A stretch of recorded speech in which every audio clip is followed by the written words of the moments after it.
Watu wanaonyesha unampa mtu heshima.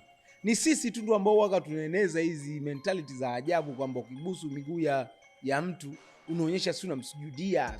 Hivyo vitu mnavitwaga wapi? Bwana wenzetu Ulaya wao wanabusu miguu, mtu anainama chini anabusu mguu. Anaathirika na nini? So mimi nimeona watu comment za watu kwamba unamwabudu binadamu. Unaonyesha kwamba unamwabudu, sio kuabudu, kutoa heshima, kuappreciate kwa namna mshikaji anavyojua muziki. Kassim Mganga mzee alikuwa anaitwa ni dokta wa mapenzi Kassim Mganga anaujua muziki. Achana na sasa hivi tu afanyi vizuri. Hawa wasanii wa zamani hawa ukija kukompea na generation hii ya sasa hivi, hakuna mtu anaweza kulinganisha naye na wasanii wa zamani. Muangalie tu Kassim Mganga kwenye upande wa R&B. Ni msanii gani ambaye una uwezo wa kukompea na Kassim Mganga? Hebu niambie. Alafu ndio niambie alichofanya Diamond nikakosea, kumpa heshima mkongwe. Msanii gani hapa sasa hivi yani kwamba ukimweka kwenye upande wa kimuziki utamlinganisha na Mganga Kassim, kwamba weka hapa Mganga Kassim Mganga kaa hapa, tuanze kukompea ngoma moja moja, melody, sauti, kila kitu? Nani? Hakuna. So Diamond ametoa heshima kwa Kassim Mganga kutokana na alivyoutendea haki muziki mpaka sasa hivi. Umeelewa? Hata kwenda kwenye tukio la Gara Valentine, siku ya Valentine, ni kwa sababu Kassim Mganga ana nyimbo za mapenzi zinabembeleza mzee. So katika kitu mimi nimpongeze sana Garabi ni selection ya wasanii. Alitisha vibaya mno. Yaani kachagua wasanii sahihi katika tukio sahihi. Kwanza akawapa heshima Ben Paul, Kassim Mganga, J Melody. Kachagua wasanii sahihi katika tukio sahihi. Big shout out sana my brother Garabi, na mimi nahisi matukio kama haya yanahitajika sana. Sasa nirudi kwenye performance. So Diamond alichofanya, amempa heshima Kassim Mganga kwa kubusu miguu yake. Nimeangalia performance ya Ben Paul. Wow, that's dope my brother. Nyimbo zako akina Samborira na nyimbo zote, na uzuri wake wale wote wanajua kuimba nyimbo za kimapenzi. Ukisikiliza ngoma za Ben Paul za zamani za kimapenzi, hata ukipiga Sofia bado ni ya kimapenzi. Sofia Sofia Sofia Sofia unipeleke kwa Mugambi. Kiukweli yani mimi nilikuwa kila nikiona performance ya wimbo mmoja baada ya mwingine, kuna muda nilikuwa natabasamu mwenyewe tu. Nasema yes, huu ndio muziki. Yani ukija kutazama muziki wa zamani ukalinganisha na muziki wa sasa hivi, yani utagundua kuna gap kubwa sana. Muziki umeharibiwa. Yani huo ndio ukweli yani. Muziki umeharibiwa. Yani sasa ni muziki wa ovyo. So wakati pia J Melody ana perform, tulimuona Diamond ameenda pale kuimba nyimbo ya Mapose. One thing ambacho nimekipenda sana kwa Diamond na Zuchu, Diamond wakati ana perform, Diamond huwa style yake ya kuperform huwa anapenda kuwakaribisha watu waje karibu, awaimbie karibu hapa. Yani Diamond sidhani ni aina ya wale wasanii ambao hawapendi kuperform mashabiki wako mbali. Yani mashabiki wako kule, mimi na Diamond huwa haenjoy. Na nishawahi kushuhudia kwenye matukio wa Festival kama 2, Diamond anamwambia wale watu wanaotengeneza stage, mbona mmewaweka mashabiki mbali sana, wacheni waje mpaka karibu mpaka hapa. Unaelewa? Na Diamond anapenda sana style zile. Sasa hata akiwa na perform, hata ukiangalia harusi ya Juma Jokes, wakati ana perform watu wote walienda pale karibu. Ndio Diamond anapenda. Hata juzi ukiangalia wakati akina Kasimu ana perform, watu walikuwa wamekaa kule. Alivyoanza kuimba Diamond, unaona mashabiki walikuja karibu hapa, akawa anawaimbia. Diamond anapenda sana vile.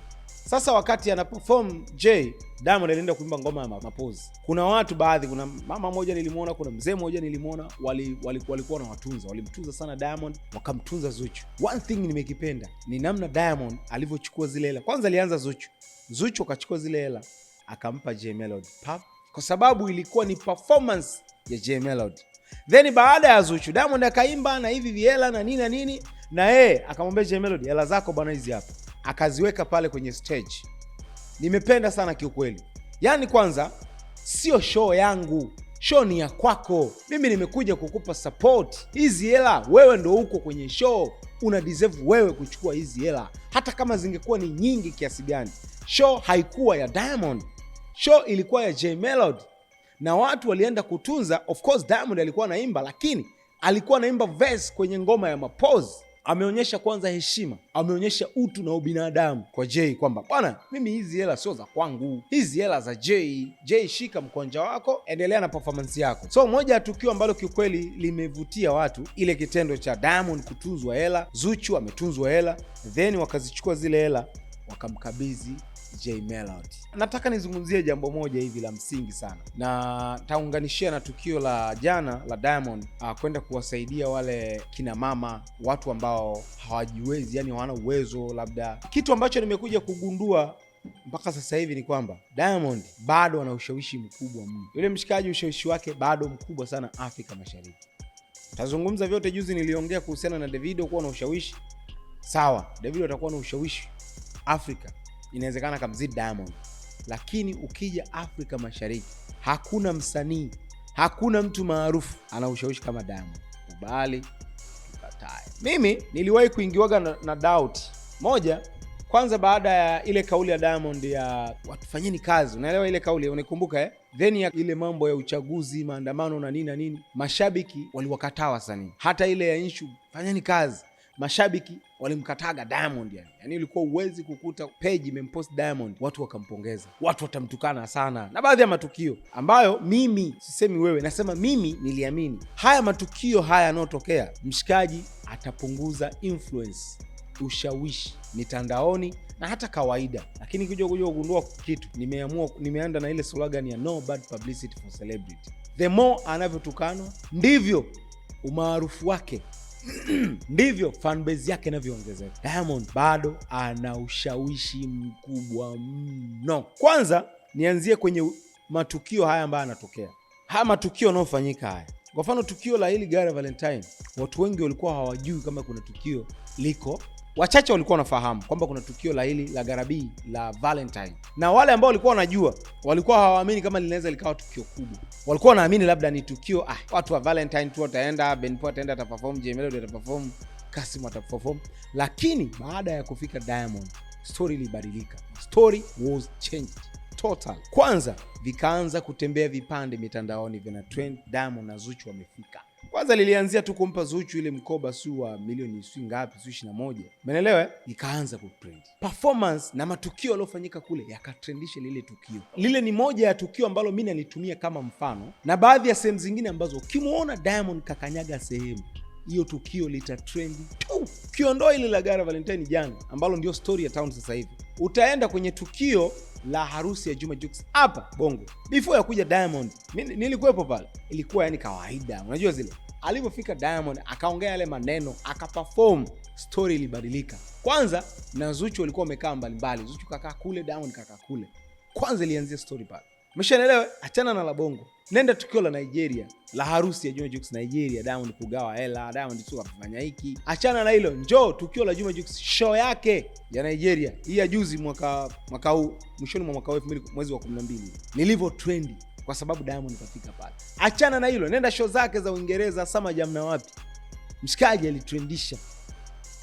Umeshaelewa bwana? Nenda kwenye issue ya Cheka Tu. Baada ya Diamond kuchukua Cheka Tu, ilibadili upepo. Likawa ndo tukio ambalo linafuatiliwa. Lakini baada ya kuacha, the rest is history.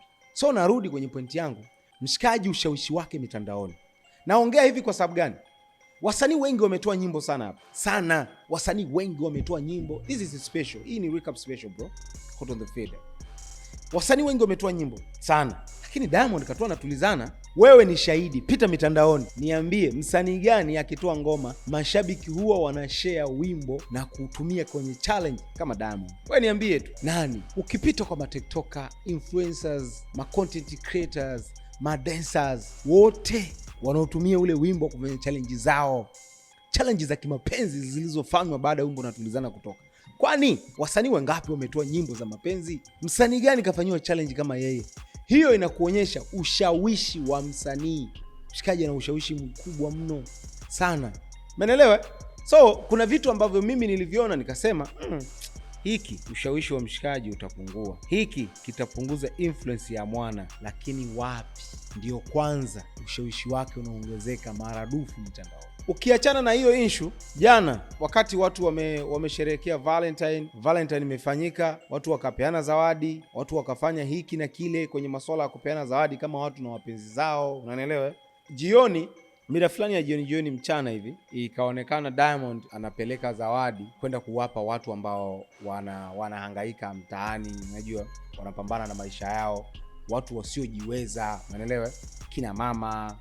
Liona anatembea sehemu ambazo sio anauza ndizi, anafanya nini, kaenda kutoa mkono wa shukrani, yani mkono wa Valentine, mkono wa wapenda nao, saidia kile alicho nacho. You know what?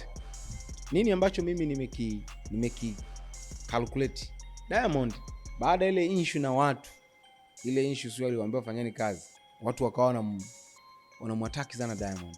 Kwanza mshikaji, kitu kimoja cha kumpongeza, hakuwahi kuzungumza popote. Juma Jux aliongea, nani mwingine alishaye kuongea, Ommy Dimpoz, lakini mtu ambaye alitoa hiyo kauli alikuwa ni Diamond. Hajawahi kuongea popote. Hiyo ki-strategy, kimipango, unawaweka watu njia panda. Watu wanajiuliza, huyu jamaa labda ana regret, huyu jamaa anaumia alichoongea, au anafurahia? Jamaa hataki kuzungumza, hataki kuonyesha upande, anawaweka njia panda.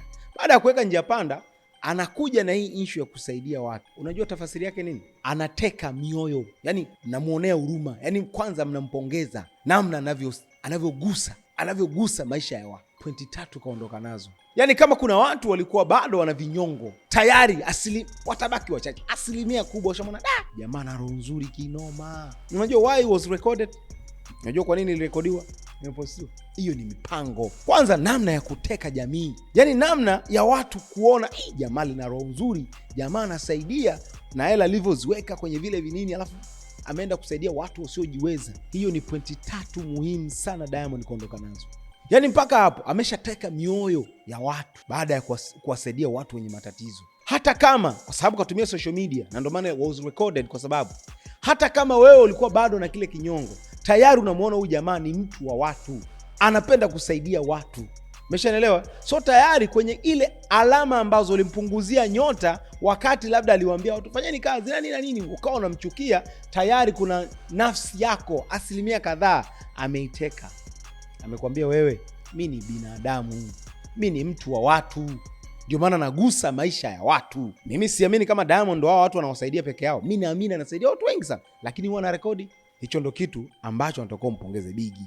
Yani huwa anafanya jambo kwa wakati sahihi. Yani chochote unachokiona Diamond anakifanya ni strategy. Hakurupuki. Ni strategy, mipango, mikakati imewekwa. Anajua hiki nakifanya katika muda huu, wakati huu. Wao unajua kwa nini hajakifanya siku ya Valentine?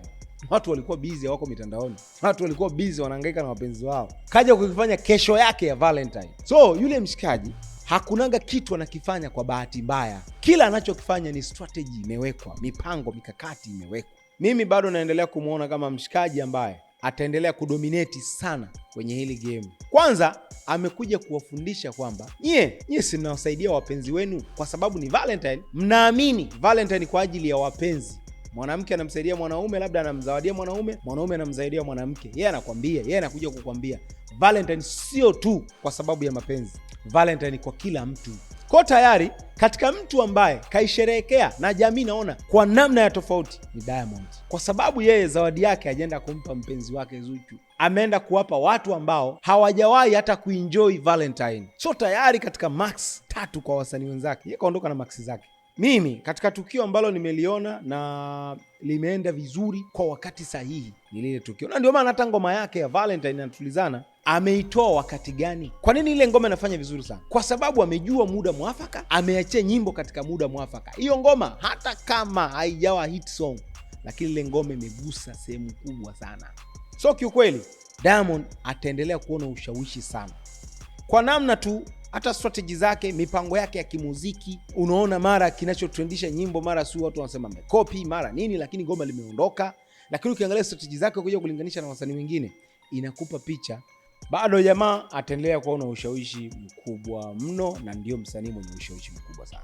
Ukiachana na hiyo issue bwana, jana siku ya Valentine, Rayvanny nafikiri alikuwa na show Mwanza. Ameperform. Katika tukio mimi limenivutia, nimelipenda. Ni Rayvanny akasimamisha show, akachukua hela, akamhesabia shabiki hela, shabiki alimpa ua. Kwenye maisha kila mtu anapitia vitu vyake. Ilikuwa ni Valentine. Na huenda yule dada, ndio maana mimi nilizungumza nikakwambia, sio kila kwenye Valentine watu wote wanaenjoy. Kwenye Valentine kuna watu wametendwa, kwenye Valentine kuna watu wameumizwa, kwenye Valentine kuna 1 2 3 4. Sio kila mtu kwenye Valentine yani anaenjoy. So wasanii wengi huwa wanaimba nyimbo za mapenzi za kubembeleza tu, za kuwapa zawadi, sio za kufanya nini. Lakini hiyo Valentine kuna watu wameachwa. Hiyo Valentine kuna watu wanalia. Hiyo Valentine kuna watu 3 4 vitu havijakaa sawa. Hiyo Valentine umepewa zawadi, kuna mtu hajui hata zawadi ya Valentine. Haijui. So maana yake ni kwamba lazima tujaribu kuwagusa na wale watu ambao hawako sawa kwenye mahusiano, hawana Valentine nzuri. Ndio kitu ambacho umekiona kwa Rayvanny. Yule dada inawezekana ameumizwa siku ya Valentine, au hiyo siku ya Valentine hajapata mtu wa kumspoil, kumtoa, kumpa zawadi, hana mpenzi, au ameachwa, au anatafuta mpenzi, whatever. Ndio maana Rayvanny akamwambia umenipa ua. Then Rayvanny akampa hela, sio 100,000, sio 50,000 ile. Utaiona anavyohesabu. Baada ya kumpa hiyo hela, akamwimbia wimbo, akambembeleza, akamwimbia vizuri, mashabiki wakafurahi. Maana yake ni kwamba Rayvanny katika siku ya Valentine katengeneza siku nzuri kwa yule dada. Kamtengenezea siku nzuri ya maisha yake. Hata kama kakosa mpenzi, kagusa vipi maisha yake? Je, huyo msanii akija kuwa na mashabiki royo, unaweza kukataa mzee? Mtu akikwambia mimi nampenda Rayvanny kufa na kufaana, utakataa? So katika kitu ambacho hata Rayvanny yuko proud amekifanya siku ya Valentine, sio tu kuperform, ni kumade siku ya yule dada, kuifanya siku ya yule dada iwe ya amani, kumtengenezea furaha. Hiyo clip dada na uhakika ataichukua, atakuwa anaiangalia maisha yake yote. Hiyo clip ataichukua, hata akija kupata watoto atakuja kuwaonyesha tu, angalieni wanangu, Rayvanny aliwahi kuniimbia mimi, niliachwa na mwanaume, wherever. Hiyo clip itaishi. Hata Rayvanny yuko proud, ameitengeneza furaha kwa yule dada ya muda mrefu, kampa hela, kamwimbia, alafu Rayvanny kaondoka zake. Utakuja kukutana na Rayvanny wapi? So kiukweli my brother Rayvanny, big shout out sana kwa ile tukio sana.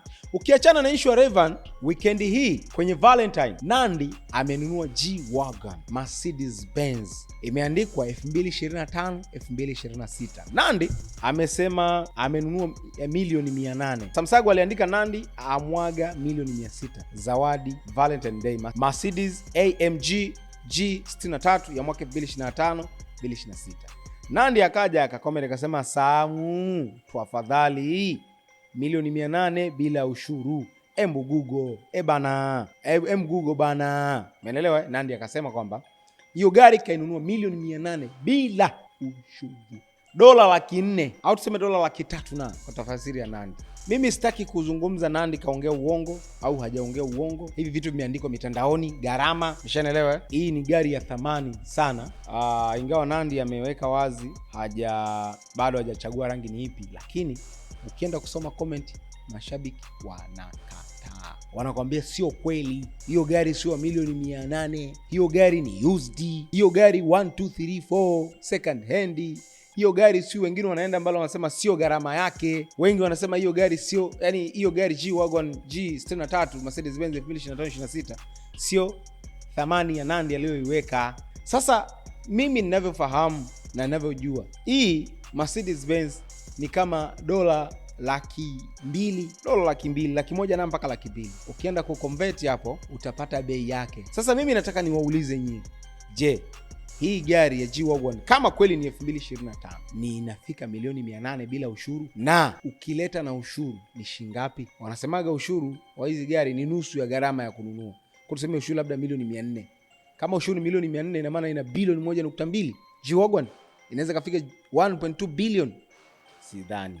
Lakini niko katikati probably kwa sababu mimi mwenyewe sina uhakika na hizi bei. Nandy amejipata sana siku hizi. Nandy licha kutegemea muziki, Nandy ana biashara zake, ana villa, umeshaelewa, hizi sehemu kama Airbnb anazo. So maana yake ni kwamba Nandy ana sehemu nyingi ambazo zinamuingizia. Ni mfanya biashara alafu msanii. So tafasiri yake ni kwamba usiulize anatoa wapi hela. Huyu ni mfanya biashara. Huwezi kuuliza Nandy anatoa wapi hela, Nandy nini. Huyu ni mfanya biashara, anafanya biashara ya magari. Who knows? So Nandy anajizawadia magari yenye thamani kubwa sana. Utajuaje kama yeye anafanya biashara ya magari? Mimi nataka kujua kwako. Kwa wataalamu wa magari watuambie, hiyo gari hiyo ni thamani yake? Hiyo ndio gharama yake? Mtuambie hapo watu wataalamu wa magari.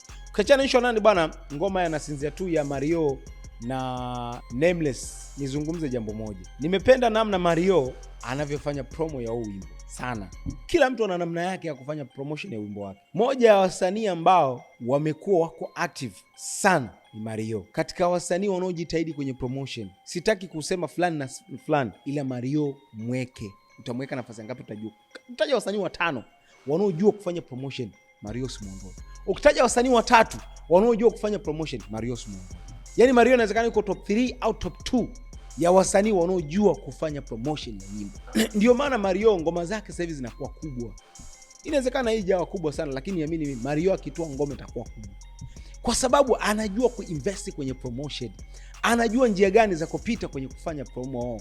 Nilikuwa nafuatilia, anawadiem watu, si ndio? Hata mimi mwenyewe kandiem. Anawadiem watu wanakuuliza, bwana, wakati Nasinzia tu inatoka ulikuwa wapi? Unamtajia, unaombea nilikuwa sehemu fulani. Unakumbuka tukio gani? Nasinzia 1 inatoka 2006 huko. Ulikuwa wapi? Unakumbuka tukio gani? Alafu anakuambia, "Je, hii Nasinzia tu unataka kuidedicate kwa nani?" So lazima anajaribu kuwafanya watu, fans, mashabiki, wadau kufeel like hii nyimbo ni ya kwetu sote. Huwezi kuelewa hiyo strategy haraka haraka. Yaani nakufanya ufeel kwamba hii ngoma ni yetu sote. So nimependa kiukweli strategy ya promo. Kama cheki mpaka Wahuu anasema 2006 wakati ngoma inatoka ndio walikuwa wanaingia kwenye ndoa na ndio walikuwa wameoana.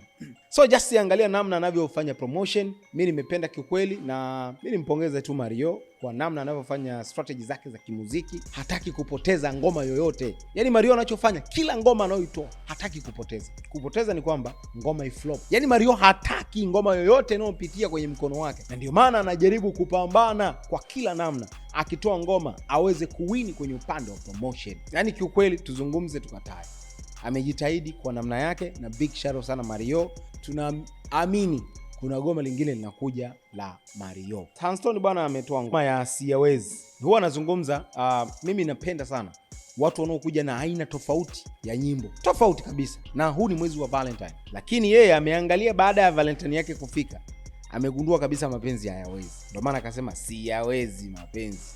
Na ndio maana namwambia kama ikitokea kanikumbuka, huu ni mwezi wa Valentine lakini inavyoonyesha yani ameachika na mpenzi wake, ameachana na mpenzi wake. Ndio maana namwambia kama ukikumbuka, kama utakuwa umenikumbuka, kumbatia picha yangu, sababu pia hata kwenye mahusiano ambayo tushie kuyapitia kuna mazuri mengi tumeyafanya. Yaani inawezekana hata kama tumeachana usikumbuke hata kimoja.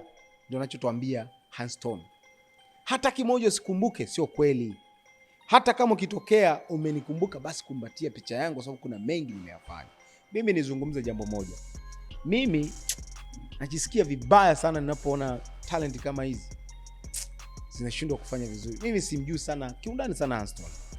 So siwezi kueleza sana sababu ni nini. Watu wengi wanaenda mbali, ni nidhamu, tabia mbaya na nini. Mimi sitaki kuamini kwamba mshikaji eti tabia mbaya na nini. No way. Sitaki kuamini. Yaani inanifanya nakumbuka huyu Hanston light ingekamilikaga ile issue yake ya kwenda WSB. Mshikaji angekuwa next level. Ingekuwa mbali sana. Hiki lazima nikizungumze. Alishaye kulalamika kupotezewa muda na nini, amekaa karibia mwaka mmoja, mwaka wa pili, alafu akatoswa. Haikuwahi kujua sababu ni nini WSB pale. Lakini kama ingekamilika lile deal, Hanston leo tungekuwa tunazungumza story nyingine. Na hisi nafasi yake ndo alichukua Divoice Hanston ndo baadaye ndo akaja Divoice. Kama ingefanikiwa, huyu jamaa tungekuwa tunaongea story nyingine kabisa.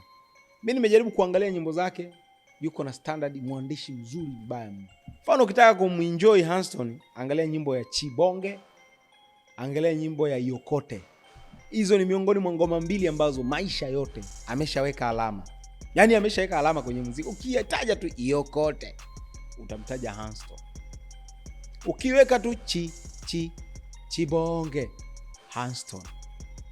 Sijui alishiriki kwa asilimia ngapi kuandika hizi nyimbo, lakini Hans ni mwandishi mzuri, msanii mkali. Mimi ndio maana nasema kiundani sana simjui, ila mimi namwangalia ngoma zake anazofanya, standard ya uandishi. Yaani unamuona kabisa anaandika kwenye mfumo wa modern, mfumo wa kisasa wa uandishi. Umeelewa? Na ukiangalia ni generation hii kabisa, Gen Z. So maana yake ni miongoni mwa wasanii kwenye hiki kizazi ambao wana uandishi mzuri. ila tu hapewi sikio. Sijui hapewi sikio kwa sababu gani? Mashabiki hawataki kumzingatia kwa sababu gani? Sijui. Na mimi siwezi kuwalazimisha mashabiki mzingatieni Aston, no. Bali yeye anatakiwa afanye jambo. Aston ana talent. Then ukija kuangalia huku kuna wasanii wanafanya vizuri, then uandishi wao huwezi kulinganisha na Aston. Ingawa watu wanasema sio kwamba ukijua sana kuandika ndio ufanikiwe. Sometimes kuna strategies za kimuziki lazima uzifuate na kuzipitia. Sijui kama anazipitia au hapitii. Ndio maana nimesema mimi Hansi simfahamu kiundani, lakini mimi nimeipenda ngoma yake ya Siyawezi. Nimesikiliza kiukweli, siwe mnafiki. Wow, ngoma ni kali, uandishi ni mkali. Yaani Hanson ananikumbusha uandishi wa wasanii kama kina Ben Paul. Umeshanielewa? Unajua tukubali tukatae. Sasa hivi R&B bongo ananikumbusha pia even hata Juma Jux yule wa moto, ule wa R&B yenyewe. Unajua sasa hivi R&B, yani sasa hivi watu hawafanyi muziki hizi nani za kimuziki, watu wanafanya vionjo vya nyimbo tu. So kiukweli big shout out sana my brother Hanson. Mimi nimesikiliza Siyawezi, ngoma ni kali, lakini mimi naamini yajayo yanifurahisha kwa sababu ya talent yake. Na mimi kwenye muziki nauzungumzaga vitu viwili. Kama huna talent, kuwa na hela. Kama una hela, yani kwenye muziki unahitaji vitu hivi: talent na hela. Labda niongee hivi kwa kifupi: talent na hela. Kama una hela basi uwe na talent. Kama unataka kufanya muziki na huna talent, basi kuwa na hela. Nawaambia wale wanaotaka kufanya muziki, kama unataka kufanya muziki, hakikisha hivi vitu viwili unavyo. Kama una viwili, kuwa na kimoja wapo. Kuwa na talent au kuwa na hela kama unataka kufanya muziki. Kwa sababu ukiwa na talent, wenye hela watakuja. Ukiwa una hela, una uwezo wa kununua collab yoyote. Kwa kama dream zako ni muziki, make sure hivyo vitu viwili unakuwa navyo, au uwe nacho na kimoja. Ukiwa navyo viwili, faida kwako, ila make sure hata kimoja uwe nacho, hela au talent sana. So my brother Hanson, big shout out sana. Hongera, ngoma ni kali mzee. Mimi naamini kabisa yajayo yanafurahisha kwenye muziki wako.